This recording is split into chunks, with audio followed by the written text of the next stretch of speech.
My name's Erica, and I am a huge music lover. So I just want you to, for a second, imagine yourself at a live music venue. And maybe it's the first time, maybe you're there for a specific artist that you've heard before, but when you do hear that artist, you can't help but think, wow, why is this person not famous? Why doesn't the world know about this person? And it could be because they're an independent artist, and that's the community that I covered over the course of this last year. In understanding who an independent artist is, I went out and I just started asking musicians, what does that mean to them? It meant, for some people that they just weren't backed by a big label and they were paying for things on their own. For others, it was just they consider themselves maybe alternative. Others, it was just that they weren't signed. And for some, it was having creative control of the things that they did with their music. I, being a fan, had been around this community for a while, but I never had really asked questions about who they were and how they were making money and those types of things. So in this program, I decided to finally ask those questions. So I started off just doing interviews. They could have been in-person interviews, interviews over social media, email, any way that I could get in touch with some people. I interviewed musicians and fans. And early on, I started to see that musicians were saying that they really needed people at shows and they really needed people to buy music. Whereas fans they wanted more collaborations and they wanted to get to know artists in a different way than just being an outsider. So I started reporting. I did some reporting just to sort of understand the day-to-day lives and start to get to know this community a little bit better. And I also wanted to see just what kind of stuff that they wanted to be reported on. So in doing so, I understood right away how diverse this community was. They all made money in different ways, and I also understood that they wanted more original content. When I'd go out, I would do a multimedia approach, so I would take video, I'd do pictures and whatnot, and you can see in my Facebook survey here, you can see the spikes in all my social media. It was usually when I had original content versus aggregated content.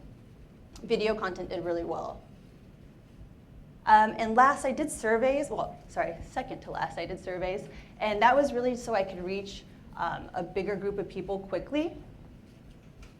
I did surveys about just the kind of news that they were looking for, technology, how they were finding music.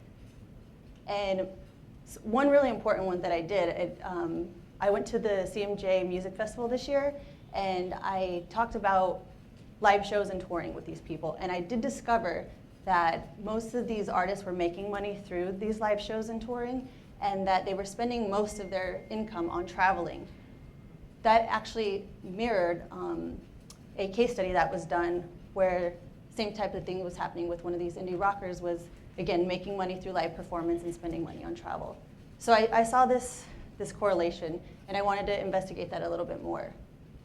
So I did some case studies. I did a case study with an artist who was a street performer. I did another one with an artist who plays a lot of live shows, who was a former American Idol contestant. And finally, I did one with a YouTube artist. Megan Davies, I think she gets like 15,000 new subscribers a day. And this is a big source of her income. But instead of just talking about this, I kind of want to show you guys what I've been working on, and specifically with Megan.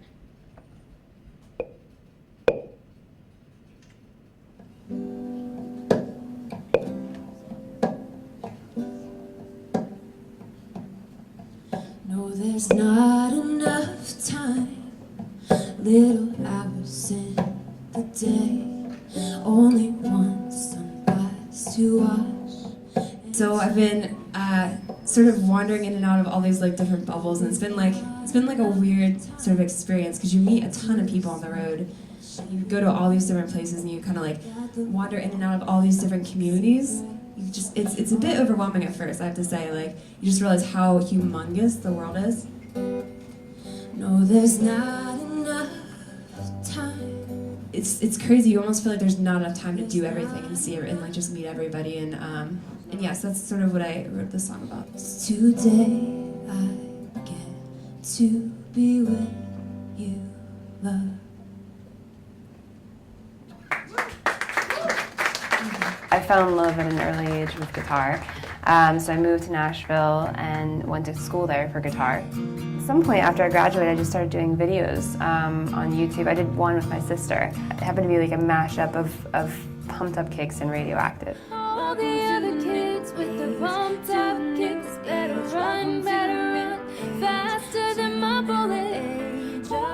After one sort of like, we saw like a little bump in views, and it just kept snowballing and snowballing, and eventually it became, you know, income. It became my job, and I was able to leave my job, and I never really thought I would be like an independent artist or anything like that. I honestly didn't think I had a chance, but it kind of proved me wrong, I guess.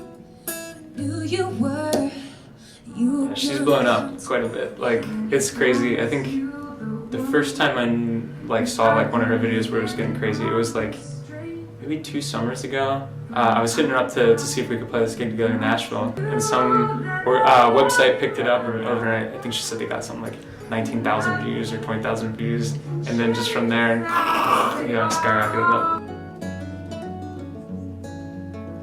We just played a show in Philadelphia at the Fire.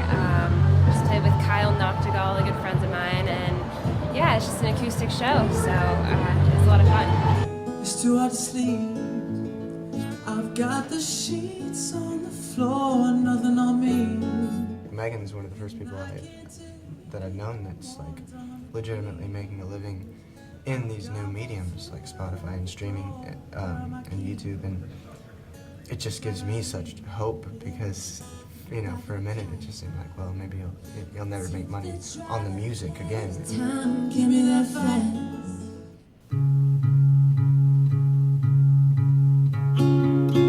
I've toured more this year than I have ever in my entire life. It's something that I want to be a big part of what I do. Because YouTube can be very, not very personal, I think that's my favorite part about live is you meet people face to face, and I think I found that people have been so supportive, and being on the road has been helpful with that. We're driving around.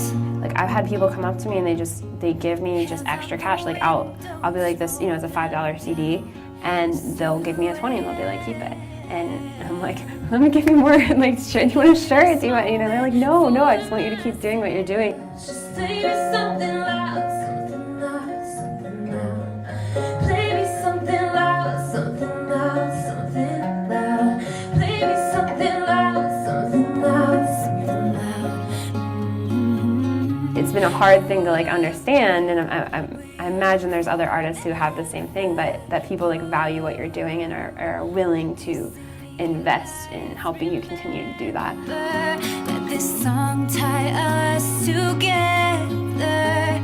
Tonight we are infinite. It makes me value what I'm doing more all of a sudden, and it makes me feel valued. And so yeah, it's been touring for me. That's been the biggest thing, I think, is all of a sudden I see that people are valuing what I'm doing, which is really cool.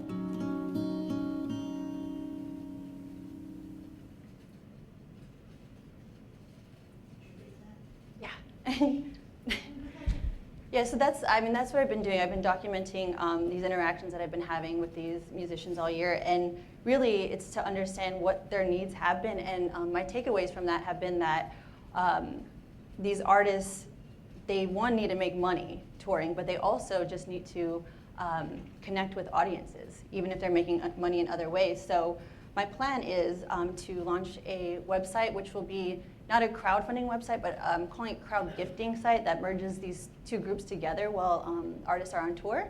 So instead of crowdfunding, crowd gifting means that you can buy maybe a meal for them or a hotel, so you're supplementing costs and you're actually helping these artists.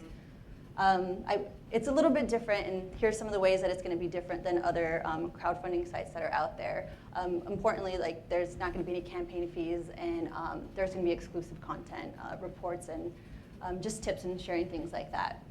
Overall, I just want to share some things with you guys that I learned along the way, and that's with these artists, independent artists specifically, you need to be patient but persistent, and what that means is that most of the time they did want to talk to me, but they're really busy. They're doing several jobs at once trying to make money. So you just need to stay, you need to stay on top of that. I'll just leave it with this, that you want to always build within this community, because they're really, it could be someone from here, someone from Los Angeles that I talk to, but they all know each other. They play at the same venues, and that's a really great way to like connect with everybody.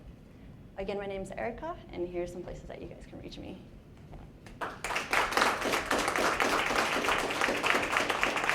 Erica, obviously.